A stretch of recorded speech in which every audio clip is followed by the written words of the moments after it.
माननीय उपसभापति जी, आपका बहुत बहुत धन्यवाद। आपने मुझे बजट पे बोलने का मौका दिया। माननीय सभापति जी, मैं अपनी तथा अपनी पार्टी राष्ट्रवादी कांग्रेस की तरफ से माननीय वित्त मंत्री श्रीमती निर्मला सीतारमण जी द्वारा प्रस्तुत जनरल बजट का स्वागत तथा समर्थन करती हूं। मैं माननीय वित्त मंत्री जी को उनके लगातार 8वें बजट के लिए बधाई देती हूं।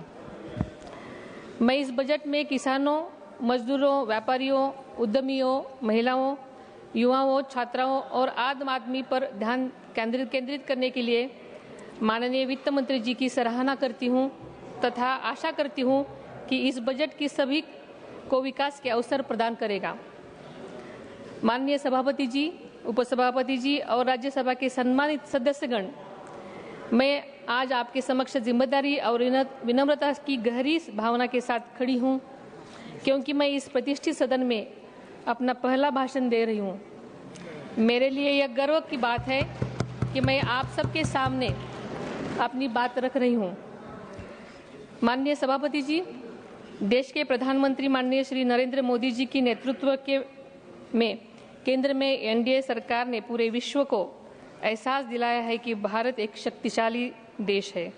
आज पूरा विश्व नए भारत की नई उड़ान के इस अमृतकाल का सामना कर रहा है। माननीय सभापति जी, माननीय वित्त मंत्री श्रीमती निर्मला सीतारमण जी ने जन भावनाओं का ख्याल रखते हुए बहुत शानदार बजट पेश किया है। यह एक ड्रीम बजट है जो नई कर व्यवस्था में 12 लाख रुपए तक की आय को कर मुक्त बनाकर मध्यम वर्ग को बड़ी राहत प्रदान करता है। कर छूट में वृद्धि ऐतिहासिक है। इससे क्रय शक्ति बढ़ेगी, मांग बढ़ेगी और मजबूत अर्थव्यवस्था मजबूत होगी। इस बजट से निश्चित रूप से हमारे नागरिकों का लाभ मिलेगा। यह भारत के लिए गर्व की बात है कि हमारी अर्थव्यवस्था मजबूत हो रही है।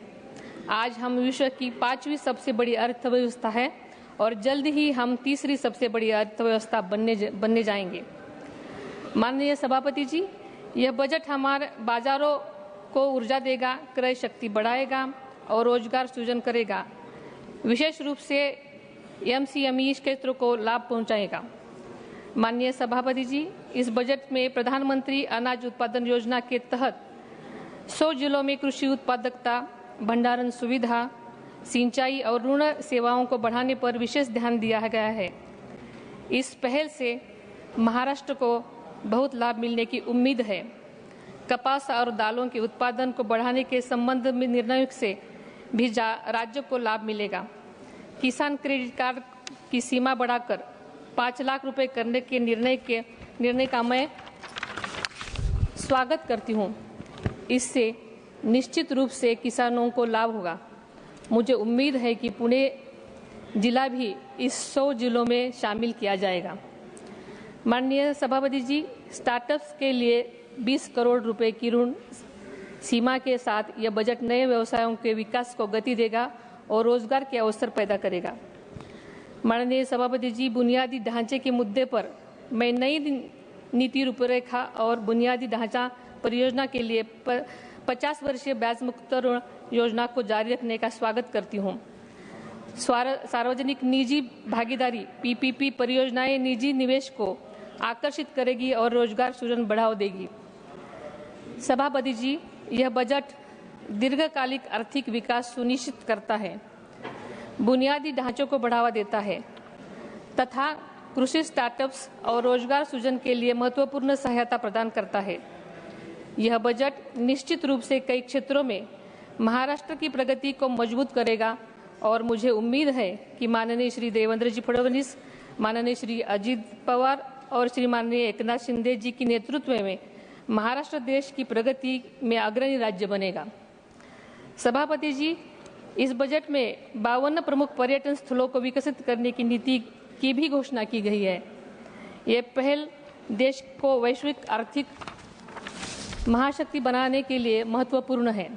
मुझे उम्मीद है कि माननीय श्री फडणवीस जी, माननीय श्री पवार जी और माननीय श्री शिंदे जी के नेतृत्व में महाराष्ट्र भारत को विकसित राष्ट्र और आर्थिक महाशक्ति बनाने के प्रधानमंत्री नरेंद्र मोदी के प्रयासों का पूरा समर्थन करेगा। सभापति जी, इस बजट में सरकार ने उड़ान योजना को 120 स्थानों पर लागू करने का लक्ष्य रखा है, जिसमें ग्रीनफील्ड हवाई अड्डों के निर्माण को प्राथमिकता दी जाएगी। महाराष्ट्र के पुणे जिले के पुरंदर में ग्रीनफील्ड एयरपोर्ट बन रहा है। इस क्षेत्र के लोगों को बहुत फायदा होगा। सभापति जी, दूषित जल सबसे बड़ा स्वास्थ्य जोखिम है। यह जीवन की गुणवत्ता और सार्वजनिक स्वास्थ्य दोनों खतरे में डालता है। पुणे में मुळा मुठा नदी प्रदूषण के लिए सबसे संवेदनशील जल निकायों में से एक है। जयकांतन योजना के तहत मुळा मुठा नदी संरक्षण के लिए 230 करोड़ रुपए का आवंटन किया गया है। मुझे आशा है कि इससे मुळा मुठा नदी को साफ करने में मदद मिलेगी। सभापति जी, पुणे में यातायात की समस्या विकराल रूप लेती जा रही है। इस समस्या से निपटने के लिए सार्वजनिक परिवहन सुधार की जरूरत है। इस बजट में पुणे मेट्रो के लिए 837 करोड़ रुपए का प्रावधान किया है। इससे मेट्रो को निर्माण की तेजी आएगी। समाप्त करिए, साथ ही इस समस्या का छुटकारा पाने के लिए इस पास का विकास जरूर होगा। सभापति जी, लिफ्ट सिंचाई योजनाओं के कृषि उत्पादकता उल्लेखनीय सुधार हो सकता है। महाराष्ट्र सरकार जल संकट वाले क्षेत्रों में सिंचाई सुविधाएं उपलब्ध कर रही है।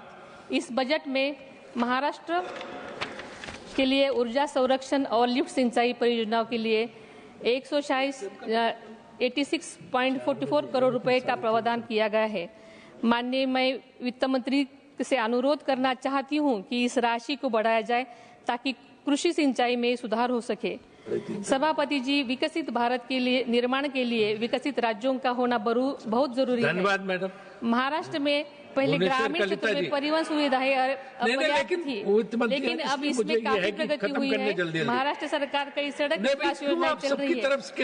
इस बजट में महाराष्ट्र में ग्रामीण परिवहन को बेहतर बनाने में 683.51 करोड़ रुपए का प्रावधान किया है। इस राशि को बढ़ाने की जरूरत है। धन्यवाद मैम। मैं आपको माध्यम से माननीय वित्त मंत्री जी के इस राशि बढ़ाने का अनुरोध करती हूँ।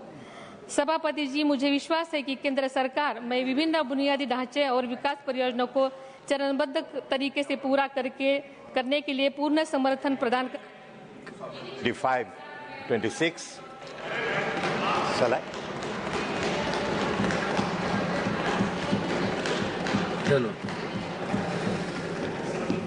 So I want to begin with